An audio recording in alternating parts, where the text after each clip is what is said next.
18వ తారీఖు మరి శుక్రవారం మత్స్య జయంతి. మత్స్య జయంతి గురించి బహుశా మీలో చాలా తక్కువ మందికి తెలిసుండొచ్చు. లేదా తెలిసినా దాన్ని ఏ విధంగా నిర్వహించుకోవాలి?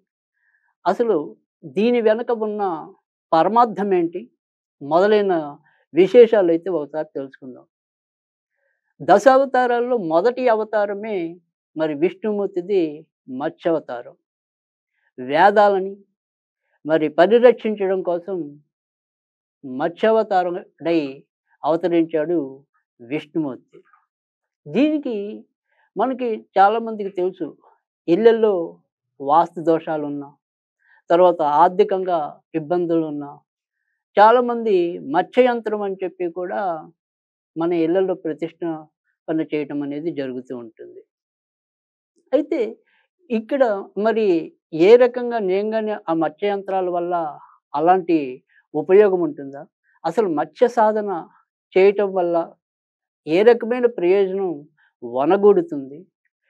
ఇలాంటివన్నీ కూడా మనం ఈరోజు ఈ మత్స్య జయంతి కార్యక్రమం ద్వారా తెలుసుకుందాం. ఇవాళ ఏదైతే మనకి ఈ మన్వంతరాలు ఉన్నాయో, కల్పాలున్నాయో, అంటే ప్రస్తుతం శ్వేతవరాహ కల్పే అనేది వైవస్వత మన్వంతరే అనేది మనం సంకల్పంలో నిత్యం చెప్పుకుంటూ ఉంటాం.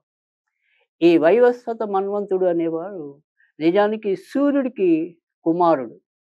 ఆయన పూర్వాశ్రమంలో మరి సత్యవ్రతుడుగా మహారాజై సుభిక్షంగా రాజ్యాన్ని పరిపాలిస్తున్నాడు. ఆయన పేరుకు తగినట్టుగానే మరి సత్యపాలకుడు, ధర్మపాలకుడు.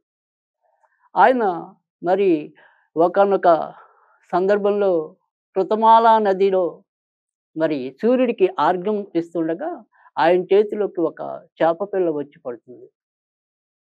ఆశ్చర్యపోయి ఆ చేపను మళ్ళీ నదిలో వేస్తాడు. నదిలో వేస్తే ఆ చేప మళ్ళీ తిరిగి ఆయన దోసిల్లోకొచ్చి, "ఇక్కడ పెద్ద పెద్ద చేపలున్నాయి. నన్ను బతకనివ్వు. కనుక నన్ను ఇంకెక్కడైనా నాకు స్థావరాన్ని ఏర్పాటు చేయమంటే" ఆయన తీసుకెళ్ళి ఒక బావిలో వేస్తాడు. మర్నాడు రోజు మళ్ళీ నదీ స్నానానికెళ్తుంటే ఆ బావి పరిమాణం కన్నా కూడా ఇంకా ఎక్కువ పరిమాణంలో ఈ చేప అగుపిస్తుంది. ఆశ్చర్యపోతాడాయన. ఇది నాకు సరిపోవట్లేదు నుయ్యి అంటే, అప్పుడు మళ్ళీ ఇంకో చెరువులో వేయటం. అలా అలా మొత్తం మీద ఆ చేప యొక్క ఆకృతికి ఆయన ఆశ్చర్యం పొంది, "ఏంటి నువ్వసలు మానవుడివా? దేవుడివా? మరి మానవుడివా? లేదా ఏదైనా ఒక రాక్షసుడివా? లేదా నేను నిత్యం పూజించే విష్ణుమూర్తివా?" అని అడుగుతాడు. అప్పుడు "నువ్వు నన్ను బాగానే గుర్తించావు. నేను కేవలం విష్ణు భక్తులకు మాత్రమే ఇలా ప్రసన్నమవుతూ ఉంటానని" చెప్పి విష్ణుమూర్తి చెప్తాడు. త్వరలో మనకి ప్రళయం రానున్నది.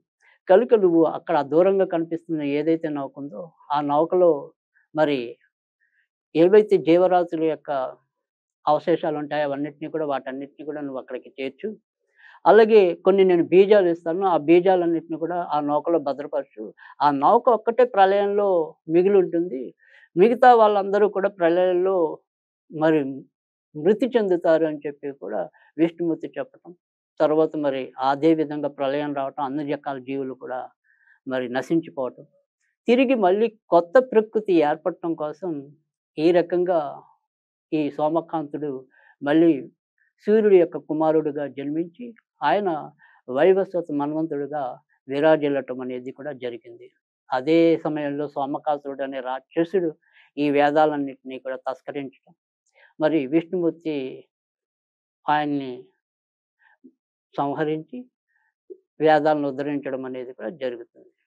ఆ రకంగా అంటే ఏదైనప్పటికీ కూడా ఈ మత్స్యం అనేది అంటే ఒక అజ్ఞానాన్ని తొలగించి మనకి జ్ఞానాన్ని కలిగించడం. అంటే వేదాలు అంటే ఏదైతే చీకటి ఆ రాక్షసుడు ద్వారా ఆ చీకటిలోకి వెళ్ళిపోయాయో, మళ్ళీ వెలుగుకి తీసుకురావటం అనేది విష్ణుమూర్తి చేసినది. కనుక ఎవరిమైనా సరే మనం ఈ అజ్ఞానం నుంచి విజ్ఞానంలోకి రావటం అనే దానికి పరాకాష్ఠగా మనకి మత్స్య జయంతి అనేది మిగిలిపోతుంది.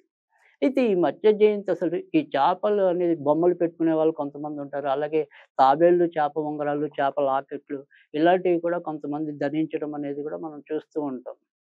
అలాగే పాత రోజుల్లో అయితే చాలామంది వారి వారి యొక్క ఇళ్లల్లో ఏదైనా సరే సమస్య వచ్చినప్పుడు ఈ మత్స్య యంత్రాలనే మనం ఇంట్లో పెట్టుకోవటం అనేది కూడా చాలా మందికి అనుభవంలో విన్న విషయమే. అయితే అసలు ఇది పెట్టుకోవటం వల్ల నిజంగా మనకి ఏదైనా సరే వాస్తుపరంగా ఉండే ఇబ్బందులు తొలగుతాయా? తర్వాత ఏదైనా సరే ఆకస్మికంగా వచ్చే ఏదైనా సరే ఇబ్బందులు అరికట్టబడతాయా? ధనం సమృద్ధిగా లభిస్తుందా? ఈ రకంగా ఆలోచించినట్టయితే గనక ఖచ్చితంగా అది ఎక్కువ మంది అనుభవంలో నిజమనే చెప్పాల్సి ఉంటుంది. ఎందుకంటే చేప అనేది ఎప్పుడు కూడా సముద్ర సంపద. మనకి ఏదైనా సరే సముద్రం అంటే గనక లక్ష్మీదేవి. కనుక ఏదైనా సరే సంపదలు విరజిల్లాలి అంటే గనక సముద్ర సంపదని మనం ఆరాధించడం అనేది. అందుకే ఇవాళ చాలామంది వారి వారి ఇళ్లల్లో అక్వేరియంస్ కూడా పెట్టుకోవటం అనేది కూడా మనం చూస్తూ ఉన్న విషయమే.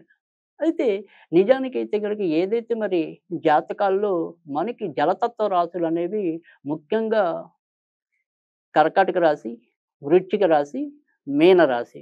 ఈ 3 కూడా జలతత్వ రాశులు.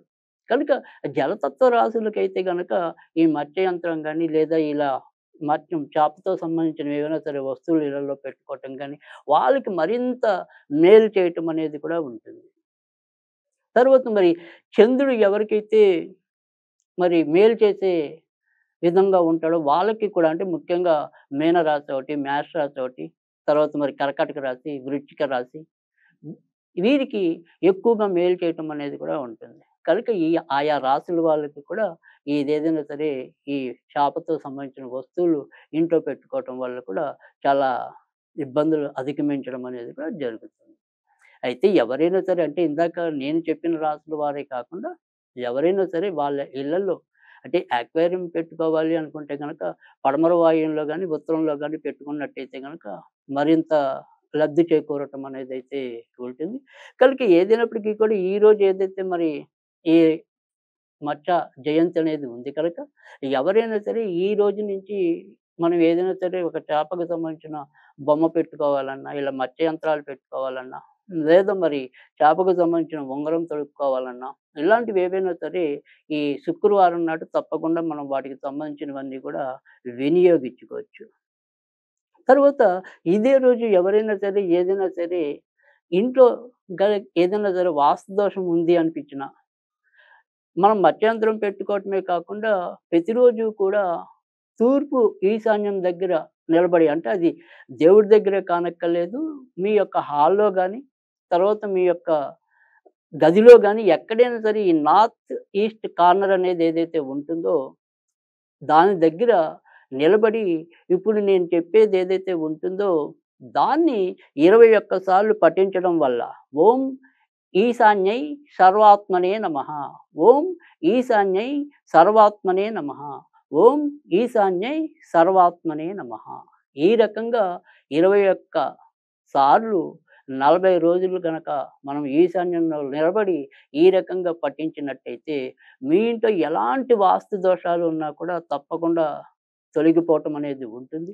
తర్వాత అలాగే ఏదైనా సరే ఒకవేళ మనం ఏదైనా సరే ఎప్పుడులాగానే ఏదైనా ఒక స్విచ్ వర్డ్‌లా అనుకోవాలి అనుకుంటే గనక వాటర్ ఫ్లవర్, వాటర్ ఫ్లవర్ ఇది కూడా ఈశాన్యం దగ్గర గాని, వాయువ్యం దగ్గర గాని అంటే నార్త్ ఈస్ట్ గాని, నార్త్ వెస్ట్ దగ్గర గాని నిలబడి 21 సార్లు 40